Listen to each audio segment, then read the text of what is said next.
I slung the jacket over my arm. It fits and it's comfortable, and I want to get going. I'll take this one. It had been 7 years since my mother had passed through Sunridge, Wyoming, and left her message for me with an enchantment on the town monument. But I didn't want to wait a second longer than I had to before I found out what had happened to her after.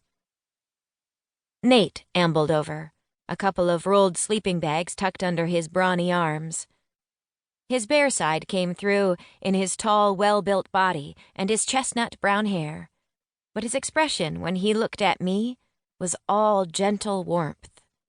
He might be a grizzly when we were under attack, but with me, he was a total teddy bear. "Do you figure we'll be up there over at least one night, Wren?" he said. His rich baritone voice never failed to warm me up, too. "I'm not really sure," I admitted. We'd ended up here in Sunridge after following a trail of clues my mother had left me.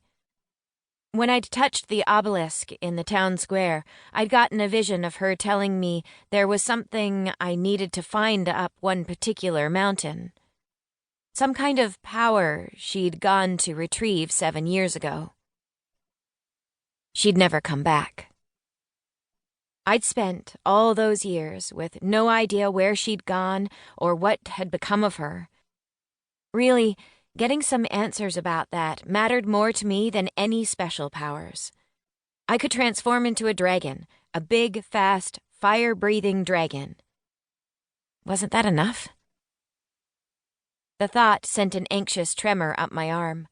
Before I'd quite realized what I was doing, my hand had snatched a metal carabiner out of a basket and tucked it into my sleeve. Damned pickpocket instincts. They always kicked in when I was nervous. I pulled it out and set it back in the basket with a flush of embarrassment, but thankfully none of the guys commented on my slip. "It'll be better for us to bring more supplies than what we need than not enough," Aaron said to Nate. He was the most practical of my guys, which I appreciated a heck of a lot when I had so much still to learn about shifter abilities and limitations.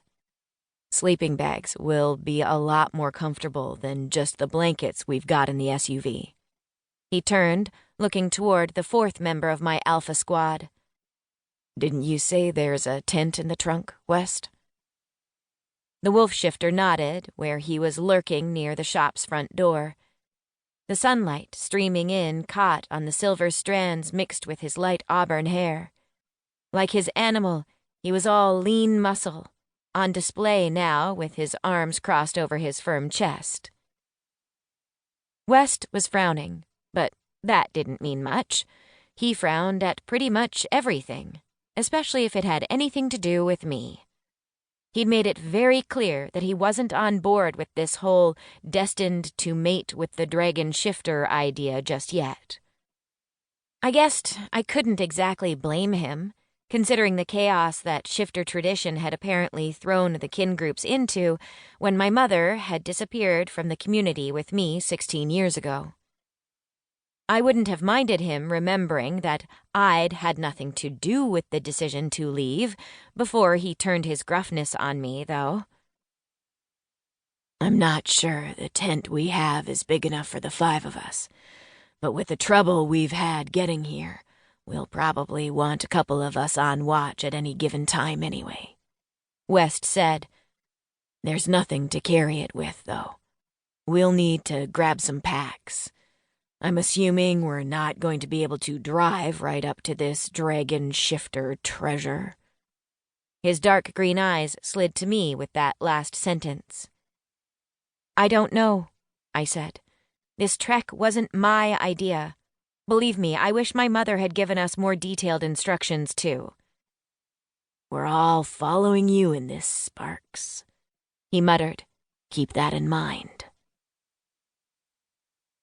"I think it's a safe assumption that we'll have to go part of the way on foot," Aaron broke in calmly. His practical side made him a good peacemaker, too. "And we'll want to pick up food for the trip, since we can't be sure of the hunting."